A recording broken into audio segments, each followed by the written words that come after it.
3 years ago, I watched a friend turn $5,000 into $50,000 in 2 weeks using leverage. He was ecstatic. He felt invincible. So he went bigger. Within 72 hours, he had lost everything. Not just the $50,000, but more than he started with. He actually owed his broker money. That's the reality of leverage that nobody talks about until it's too late. If you're thinking about using leverage in your trading, or if you're already using it and don't fully understand how it works, the next 40 minutes could save you from financial catastrophe. Because here's the truth, 78% of beginners who use leverage lose money. Not some money, most or all of their capital. Let me show you why, and more importantly, how to be in the 22% who survive.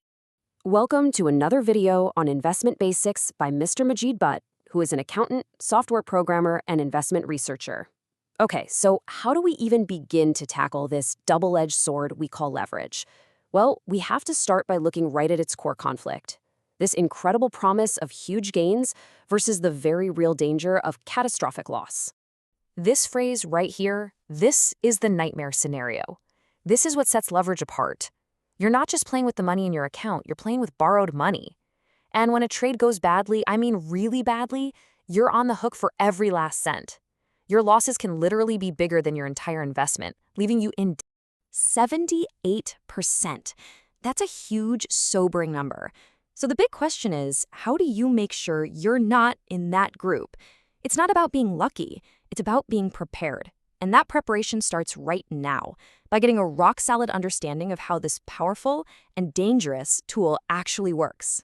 So what is leverage trading at its heart? You know, the best way to think about it is like this.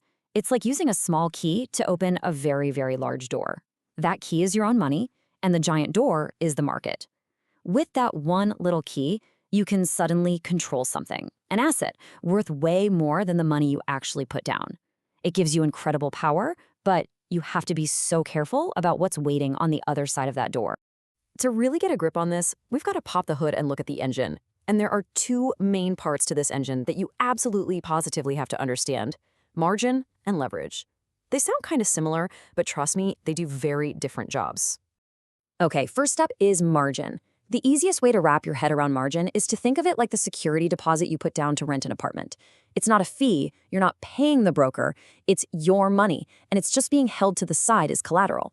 It's your way of showing you've got some skin in the game and that you can cover any initial losses. So if margin is your security deposit, then leverage is the multiplier. It's pretty straightforward, right? A 10-to-1 leverage ratio just means that for every single dollar of your own money that you put down as margin, your broker lets you control $10 worth of an asset out there in the market. Now, here's the thing that trips up so many new traders. It's a little backwards, so pay close attention. You'd think that a smaller margin requirement is a good thing, right? Like it makes trading cheaper. But in reality, a lower margin means you're taking on way, way more risk. Just look at that bottom line. A tiny 0.5% margin from you lets you control a position 200 times bigger. You're putting less of your own skin in the game, but you're borrowing a whole lot more from the house. Okay, now that we've got the mechanics down, let's talk about the good part. Let's talk about why people are so drawn to this in the first place. Why would anyone take on all this risk? Well, the answer is pretty simple. The chance to make massive, potentially life-changing profits. And this slide just says it all, doesn't it? Look over on the right. That's a normal trade. You invest $1,000, the stock goes up 10%, and hey, you make $100. That's a great return. But now, look to the left. With 10-to-1 leverage, that same $1,000 from you now controls a $10,000 position. So that same 10% move in the market doesn't make you $100, it makes you $1,000. You just made 100% return on your capital. That is the incredible pull of leverage.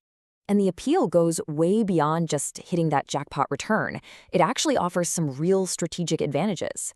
Capital efficiency is huge. It means your money isn't just stuck in one single investment. You can take positions in multiple assets at the same time. It also gives you access to things that might normally be out of reach, like really high-priced stocks or certain commodities. And for the more advanced traders out there, it's a critical tool for hedging, using one trade to protect another one from losses. But you know what they say? With great power comes great responsibility. And with leverage, your responsibility is to manage the very real, very fast danger of magnified losses. This is the other side of that beautiful profit scenario we just looked at. And this is where the dream can turn into a total nightmare in the blink of an eye. Let's just walk through a really common scenario, something you'd see in the Forex market. You're using 100-to-1 leverage. You feel incredibly powerful, right? You're controlling a $100,000 position with just $1,000 of your own money. But what you really are is incredibly vulnerable. You're basically walking a tightrope 1,000 feet in the air with no safety net. 1%. Just think about that number. In a normal investment, if your stock drops 1%, it's nothing. You barely even notice it.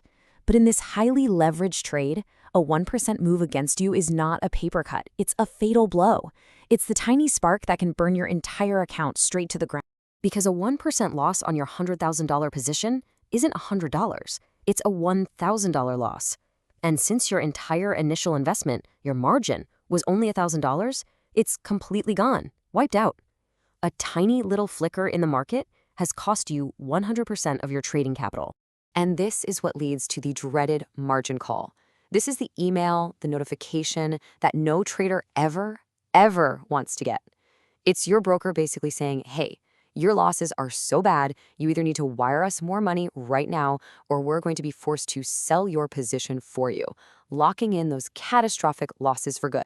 So you see, the trap isn't just one thing. It's this deadly combination, this perfect storm. You've got the magnified losses we just saw, you've got the threat of margin calls hanging over your head, you've got the hidden costs, like interest you have to pay on the borrowed money, that just slowly eat away at your account. And then, maybe the most dangerous of all, you have the psychological trap of overconfidence, where that dream of huge returns leads you to make reckless emotional decisions. So, how do you avoid this trap? How do you join that exclusive 22% of traders who actually use leverage successfully? Well, I'll tell you, it's not about being some market wizard with a crystal ball. It's all about having the right tools in your toolkit, and even more important, having the discipline to use them every single time. The answer is to start treating leverage trading like a business, not like a trip to the casino. And that means you need a solid business plan, a strict set of rules, and the unshakable discipline to stick to them, no matter how tempted you get to break them. And these are not just suggestions, these are your absolute lifelines. A stop-loss order, that's your parachute. It gets you out of a failing trade automatically before your emotions can talk you into just holding on a little bit longer. A take-profit order, that's your exit strategy, locking in your gains before the market has a chance to turn against you. And position sizing, that might be the most critical rule of all. Never, ever risk so much on one trade that a single loss could knock you out of the game for good. A professional approach means you don't just grab the highest leverage your broker offers you. No way. You adjust your risk based on the market conditions and your own experience level. Just look at this chart. Notice how the amount of leverage goes down as the market volatility goes up. In a choppy, wild market, even a pro might only use 3-to-1 or 5-to-1 leverage. It's about matching the tool to the job, not using a sledgehammer for everything. All right, so now that you've got your risk toolkit, let's take a quick look at where you'll actually put all this to use. Leverage isn't just for one type of asset. It's a fundamental feature that's woven into all sorts of different products all across the financial world. You'll see it everywhere in the Forex market, where currencies move in tiny little increments called pips. Traders use high leverage to turn those tiny movements into meaningful profits. With things like futures and options contracts, leverage is baked right into their structure, giving you control over a huge amount of an asset for a pretty small price. The core idea is always the same, but you have to know the specific rules for any instrument you decide to trade. And that brings us to the final and honestly the most important question of all. Because leverage doesn't just amplify your money, it amplifies everything. It amplifies your strategy, it amplifies your mistakes, it amplifies your discipline, and boy, does it amplify your emotions.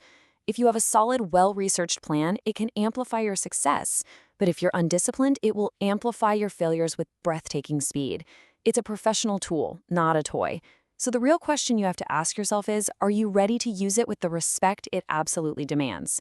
You can subscribe to my membership to access exclusive videos on analysis of financial statements of public limited companies listed on stock exchanges around the world, which are not available to others. Thank you for watching.